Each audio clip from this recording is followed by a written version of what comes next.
Well, good morning. You picked a great day to be with us. We are starting a brand new series called Whole Soul. And what's really behind this idea of whole soul is just the fact that you are much like a building. And let me explain that. Any building you've ever seen, the biggest predictor of how long it's going to stand and how sound it's going to be is the foundation, the thing you never see. But if the foundation of a building is strong, the building is going to stay and last and be there for a long time. If the foundation is weak, no matter how well you built on the foundation, the building is not going to last. And let me tell you how you're just like a building. You have a foundation, and your foundation is your soul. And if your soul is strong, your life is going to be strong. But if your soul is fragile, if your soul is weak, you're going to find your life feels fragile and weak. It really matters the condition of your soul. And when your soul is whole, complete, so are you. When your soul has a hole in it, so do you. And that's what we're going to be talking about over these next several weeks. What is the condition of our soul? What does it look like? Now, unfortunately, we got to start with some bad news, because for 18 to 25-year-olds, we are in a place and a time where their mental health, their soul, has never been lower. You see, mental health, emotional health, all of those things are important, physical health, but the health of your soul is actually the foundation stone of all of those things. And so even if you have great physical health, if on the inside you aren't doing well, even if on the inside you're doing well, but you have no tie to a foundation of a soul, you're in trouble. And this is what we're finding.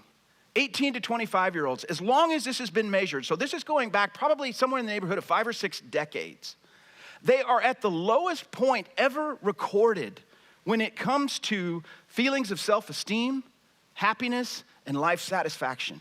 It has never been lower than it is right now.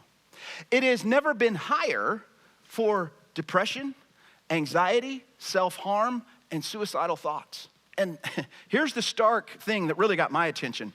This was measured before 2020. This was before all the crazy stuff happened over the last 18 months. And we have a generation of adults that in about 10 years are going to be leading. We have a generation of adults entering the workforce that have never had, as long as we've recorded it, a lower level of mental health than they have right now. And you might think, whew, I'm in my 30s, that's tough.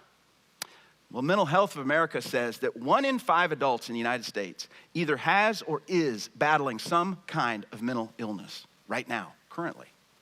And again, for a lot of us, it's like, wow, those are hard things. But if you feel like it's not touching you, it's kind of one of those out there things, right? It doesn't really impact me. I think I'm doing okay. I think my family's doing okay. But the brutal truth is, if you work in healthcare, if you work in education, you see it every day. You see it all the time. And with those kinds of numbers, with hitting young adults and regular age adults, one of the things that I can almost guarantee you is if it's not you, you're rubbing shoulders with somebody that is having a tough time when it comes to their mental and emotional health. And it's just, you can't get away from it. And even if somehow it isn't you, and everybody you know is doing great, and everybody you work with is doing great, and everybody in your family is doing great, there's a really good chance that the kids that go to school with your kid are having a struggle, because it is so pervasive. It's everywhere. Everybody seems to be running into this. I heard a pastor talking about this the other day, and I thought, that was the perfect description. At the beginning, I didn't really like what he said. He goes, things aren't great right now. And he's like, everybody's tired. And I thought, yeah, brilliant. We're kind of tired and worn down. Yeah, nobody's ever been tired before. But then he said, but it's not physically tired. He said, it's not that we're just running at too hard of a pace, because you can fix that. You can take a nap. You can sleep in. You can go on vacation. You can fix that. He said, what's wrong with us right now is we're tired on the inside. And as soon as he said that, I felt that. I was like, yeah, we are. We are. We are tired on the inside. There's something going on inside us collectively as a people, as a nation. There's something going on inside of us where we are tired on the inside. And what has happened is we collectively have a hole in our soul. It's not going well. And I know it's easy to blame, and it's easy to cast doubt, and it's easy to look at everybody else and everything else and kind of think that, if everybody else would just get their act together, everything would be fine. But the reality is, for so many of us, we're not fine. Our families are not fine. Our kids are not fine. And we're living in a place where things are not going well. Now, I'm a pastor. I'm not a psychologist. I'm not a therapist. I'm going to try to be one. And I appreciate people that have those gifts and use those gifts, and I'm glad that we have them. That's not mine. I try to walk with people, especially when they're going through a hard time, and I can't help it. I see everything through a spiritual frame. And here's what I know about you. You're complicated. You're absolutely complicated, right? And that's not a shot, it's not anything. You're just complicated, right? I mean, you have physical health and physical stuff, right? If your body's doing well, you're doing well. You have emotional stuff if you're feeling good about yourself and about your life. You have mental stuff and the way that you think and the way you process and the people you engage with. And as I said earlier, probably to me anyway, the most important thing is you have some spiritual stuff. And here's what I know. When any one of those aren't doing well, it drags the others down. And when the spiritual is not doing well, it drags them all down. I know that as a pastor. I see that.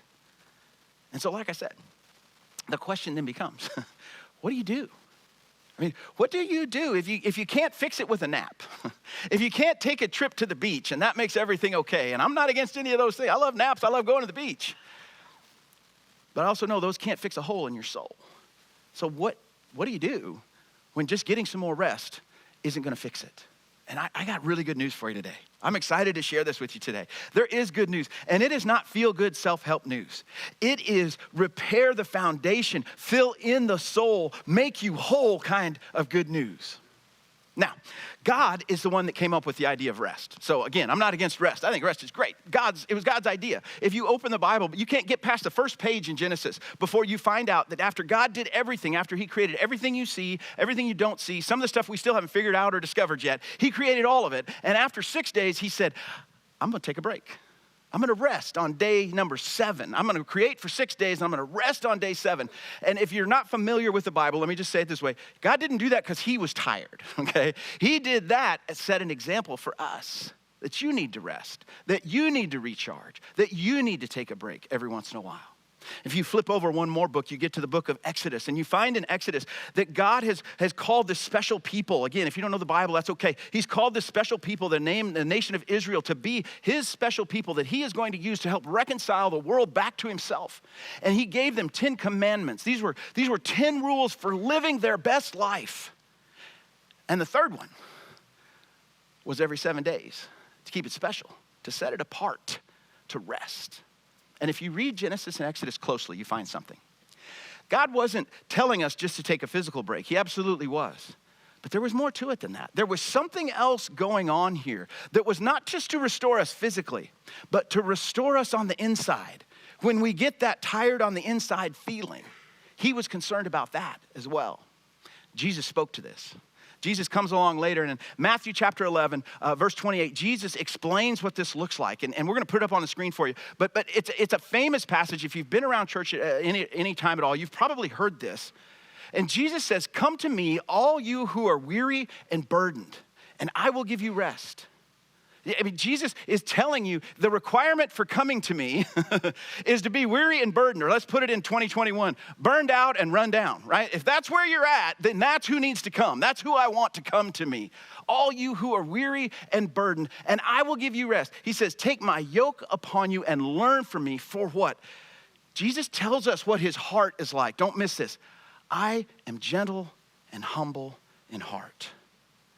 If you've ever thought that going to God was a harsh thing, that he was going to punish you, that he was going to say, why did you do that? Or I told you so. Or how could you make this mistake? Or why did you do that again? Jesus is telling, that's not my heart. My heart is gentle and humble. And he has a purpose behind this. Why is he doing this? So that you can find rest for your soul. This isn't just rest so that you can relax. This isn't just rest so that you can recharge. Those are good things. If you're weary and burdened, you're burned out and you're burned down, you can come to me, and you're not going to get a lecture, and you're not going to get beat up, and you're not going to be told what you should have done and why you didn't do it right. He's gently and humbly going to bring you back to a place of rest in your soul.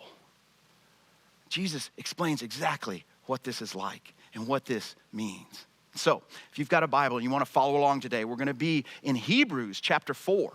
If you've never read the book of Hebrews, you've never been around the book of the Hebrews, it's actually a really fascinating book because it was a book that was written to some people that were on the verge of giving up. They'd had a lot. And they felt like it wasn't necessarily that they were going to give up, but they weren't sure about going forward anymore. It was kind of like, we've had our fill, we're done, we don't want any more. We're kind of just want to stop. And the author of Hebrews writes them, and he tells them something so incredibly important about Christ and about what he has for them. And we're going to discover that in Hebrews chapter 4, verse 9. In Hebrews 4:9, you hear again God's heart when it comes to your soul. It says it this way: there remains then a Sabbath rest for the people of God. He's in essence saying, remember that back of the 10 Commandments? It's still there, it's still real, it still applies. He says, for anyone who enters God's rest also rests from their works, just as God did from his. Let us therefore make every effort to enter that rest so that no one will perish by following their example of disobedience. Now, what is he talking about? He's promising that same rest that we just talked about. But what else is he saying? Here's how I hear it. Here's what I understand. For so many of us, when it comes to life, what we try to do is grab it and grind it, right? We're gonna get what we want. We're gonna do what we think is gonna be fun. We're gonna buy the stuff that's gonna make us happy. We're gonna make sure that we save enough money, manage our careers, manage our girlfriend, our boyfriend, our family, our situation, our lives, whatever. We're gonna grab it and then we're gonna grind it. And we're gonna do everything we can to make sure that life works out the way I want it to be. Eventually, what happens is it doesn't. No matter how hard we grab and no matter how hard we grind, some of those things you just can't reach it. You just can't get it. And for some of us like me are stubborn and we're like, well, I'm just gonna keep trying. I'm just gonna keep running into the brick wall until it finally comes down. And for us, those that just wanna keep running into the wall, what we find is we find ourselves angry.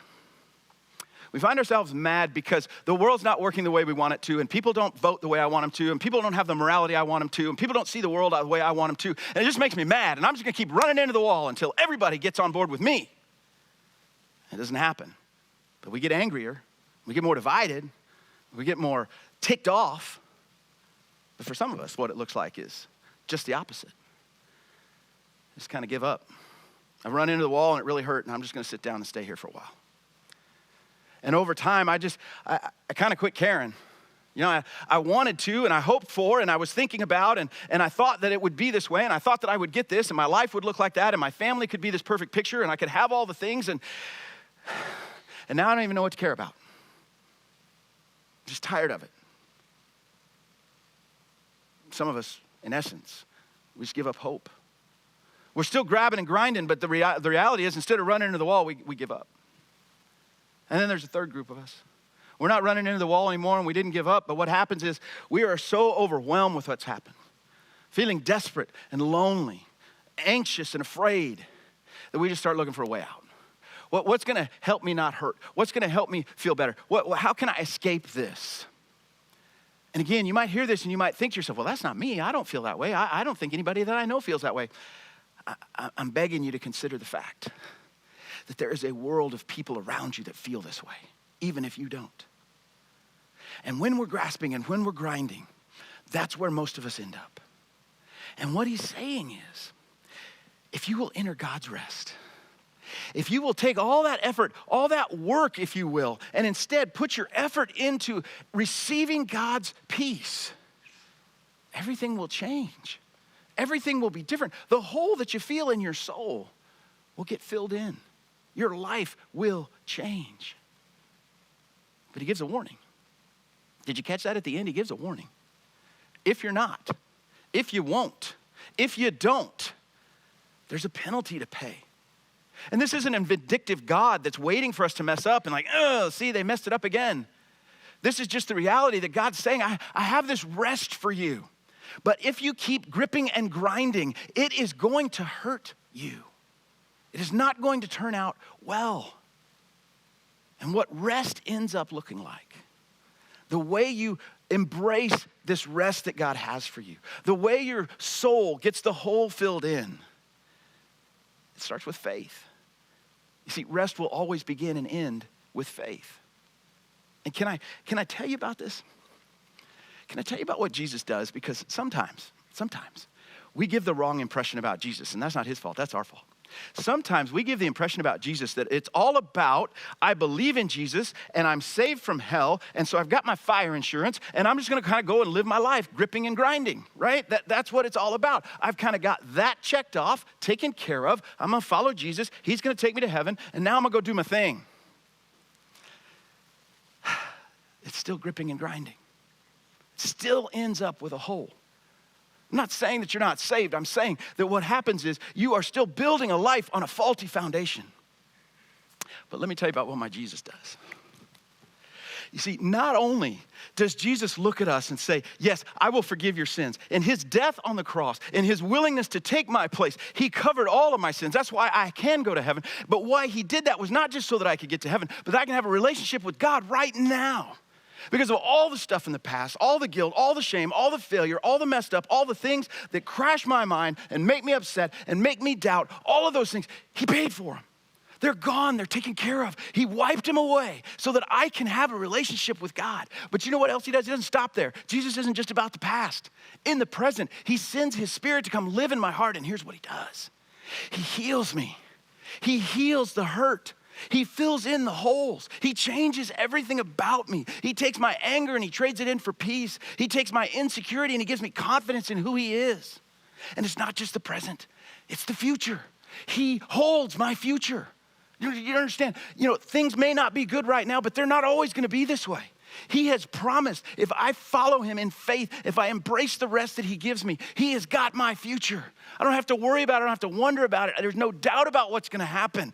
He has it and he has me. It won't always be this way. And even if you're not a follower of Jesus, don't you want that to be true? Don't you want to be able to say and know my future's forgiven? My present is healed, and God is giving me a new heart and a new mind, and he has my future in his hand. I don't have to manage it. I don't have to grip it. I don't have to force it. He's got it. This is how you move from having a hole in your soul to having a whole soul. You see, the book of Hebrews, if you haven't read it, it's really only about one thing. It's about Jesus. It's about how Jesus is better than any other option you could choose. It's about how Jesus will work in whatever circumstance or situation you face. It's about how Jesus can rebuild your soul, how Jesus can heal you, how Jesus can hold you and take your future, and if you will embrace it in faith, change everything. Hebrews 3:1, my opinion, is the anchor of the book. It's the anchor of this series. It is the key thought. It's a very simple little phrase. It says, fix your thoughts on Christ. That's it. That's the whole thing right there. Fix your thoughts on Christ. It's so simple and it's so straightforward, but it is so powerful. And for me, to kind of wrap my head around it, I had to sit and play with this and think about this for a little while. And here's what I came up with. This helps me, and hopefully it helps you too. But it is fixing your mind on Christ that fixes your mind. If you're tired on the inside, if your mind is broken, if your emotions are frazzled, if you can't get past the loneliness or depression or the discouragement or the anger or whatever it is, it's fixing your mind on Christ that fixes your mind. That's how you move from having a hole in your soul to having a whole soul. Now, there's all kinds of tools. I mean, how do you fill that in? Because, Brett, this is great, and you kind of pump me up, and we go to church, and then I walk away, and I've still got the same stuff facing me when I drive out of the parking lot. So how do you actually handle this? What do you do about this? And there are all kinds of amazing tools. There really are. There are all kinds of things that can make an impact. There are counselors, there are therapists, there are books and podcasts and articles and blogs and YouTube videos. And there's dozens and dozens and dozens of things that you can use to help. And they are fantastic tools. But they're tools. This, for those of you that know woodworking, this is a plane. It's actually a smoothing plane. And one of the things that a smoothing plane can do, if it has a sharp blade, and if somebody knows how to use it, a master woodworker knows how to use it, you can actually take this and you can run it across a piece of wood, and you can cut shavings so thin that they're thinner than a piece of paper, and you can actually start to see through them. They are so microscopically thin. And somebody with a sharp plane iron and a master craftsman that knows how to use it can do things to wood that you can't do with sandpaper or anything else. They can make it amazing. It's the kind of stuff that hangs out in museums when somebody has the right tool and it's in the hands of a craftsman that knows how to use it. Now, somebody like me takes one of these and tries to use it, and I've gotten better at it, but the reality is half the time I make the piece of wood worse using the tool than I did before I started using the tool. See, there's all kinds of tools to help you with your mental health, and I'm not against them by any means. I believe God gave them to us, and I think that God wants us to use them, but the tools need to be in the right hands. When the tools are in the hands of Christ and somebody who is fixing their mind on Christ, that's what fixes their mind. There's a lot of things you can do. There's only one thing that can fill the hole in your soul, and it's Christ. And so we're going to provide you, and we're going to share with you as we go through this series all kinds of resources. I'm excited. We got a tool. It's not quite ready yet, but we got a tool that you can go online and you can kind of put in, what are you thinking about? What are you struggling with? Is it marriage? Is it parent and family? Is it gender and sexuality? Is it meaning and life direction? Is it substance abuse? What is it that you're struggling with? And then how are you doing with it? Is it something that you need a little bit of help? You're doing okay, but you need some help. Or is it maybe a situation where, no, I'm kind of struggling here? Or is it even a crisis situation? And we want to help respond to all of those things, but I don't want you to ever miss this point. All of these things are tools, and they are most effective when they're in the hands of a master that knows how to use them. Because when they're not, sometimes they end up doing more damage than good. And so you can fix the hole in your soul with Christ, and it happens by fixing your mind on Christ. That's what fixes your mind. So let me give you, as we kind of wrap up this morning, let me give you a couple ideas about how to fix your mind. They're pretty simple. It's because, here's the deal. Real rest brings you real life. That's what does the trick here. It is the rest that God gives that brings you real life. It is the rest that God gives to your soul that restores your soul. But how do you fix your mind on Christ? How do you do that other than just saying, think more about Jesus, right? Is that all I have to do? Let me give you a couple of ideas. The first one is very simple, and it is to begin with the basics. Just begin with the basics.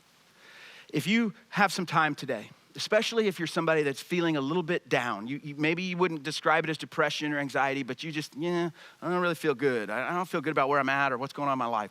I can't encourage you enough. Read 1 Kings 18 and 19. Write it down or whatever you need to do, but read 1 Kings 18 and 19 this afternoon. Because we just talked about tools. I mean, the best tool that God uses is his word. It is sharp and it cuts through all the confusion. It cuts through all the other things, and it speaks truth like nothing else can.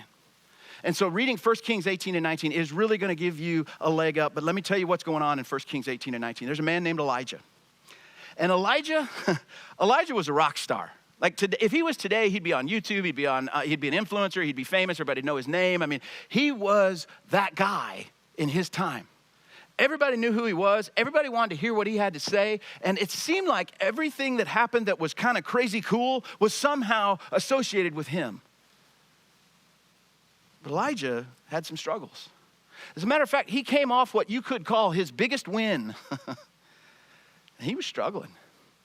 The time when he should have been stoked, like everything's turning up everything's going well. It finally looks like we're winning. It finally looks like everything's moving in the right direction. People realize who God is now, and this is all good.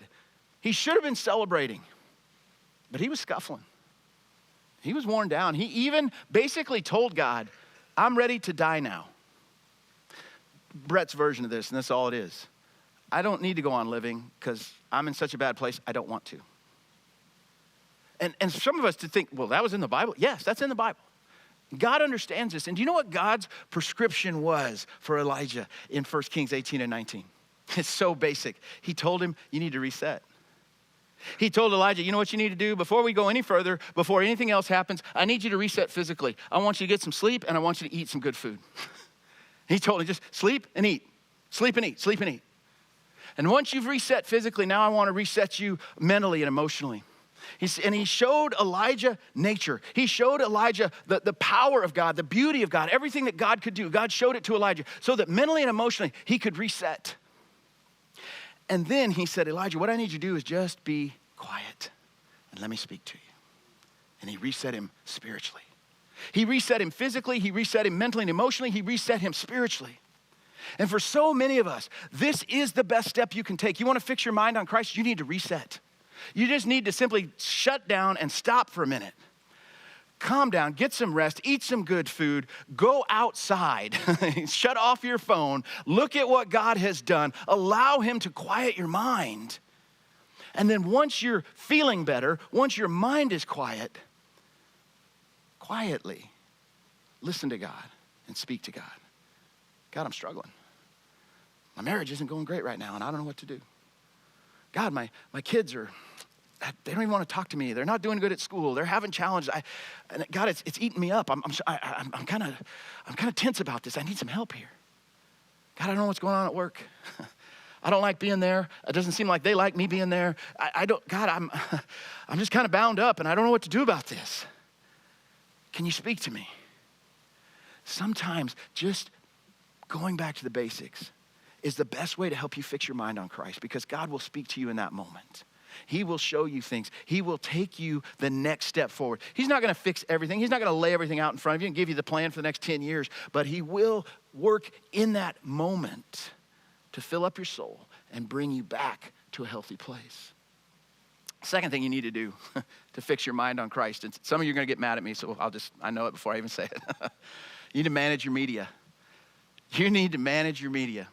Okay? And I hope you can laugh about it, but the reality is, if we spend more time scrolling and more time on Fox and CNN, those are the things that are shaping how we think and how we feel, right? If that's where all our time and all our energy and all our attention is, guess what? That forms how you think and how you feel.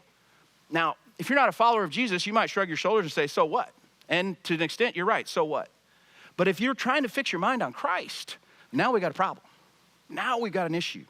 Because all of my intake is coming from a place that is not helping me fix my mind on Christ. As a matter of fact, it is taking my mind off of Christ. And here's I'm not anti-media. Please don't hear that. You can't just live in a hole and not pay attention to what's going on in the world. But here's what I do know. As a matter of fact, both news networks and social media sites have recently told us, we know that getting you mad gets you to come back. We know that getting you fired up is what sells. And here's the thing. Media is not your friend. You're their customer. So the more they can get you cranked up, the more they can get you to want to come back and see what somebody else said or what somebody else has done or how could they and how enraged you get and all the controversy and everything else, the more it takes your mind off of Christ. And if you're trying to fill your soul, like I said, I'm not saying never watch the news or never get on social media. But I am saying if you're trying to fill your soul, if you're filling it up with all of those things, it's going to be really hard to fix your mind on Christ. It just doesn't work. So if you're going to be on social, be one of the good people. Block all the junk. There's a bunch of junk out there. There's a bunch of, can you believe, and did you see this, and what about that, and these people, and this and that, and the other thing. Just block all that stuff. Be one of the good people. Post stuff that encourages other people. Post stuff that makes people laugh and smile. Post stuff that makes people feel good and crazy stuff. Build one another up in love, just like we're supposed to do. Let that be your social media presence. And if you're going to watch the news, shut it off when you get mad. Okay? And some of you are like, well, that's about 10 seconds. Okay, that's all you need then. You got your 10 seconds. Okay, shut it off. I'm mad. Okay.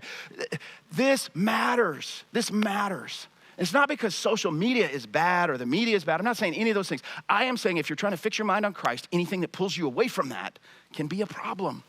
And this can be a problem. And let me say something to you guys if you're parents, because I've got two in that 18 to 25-year-old range, okay? And so we've just come through this a little bit. You need to pay attention to what your kids are doing online. You absolutely do. You need to pay attention, and kids are gonna hate me, sorry guys.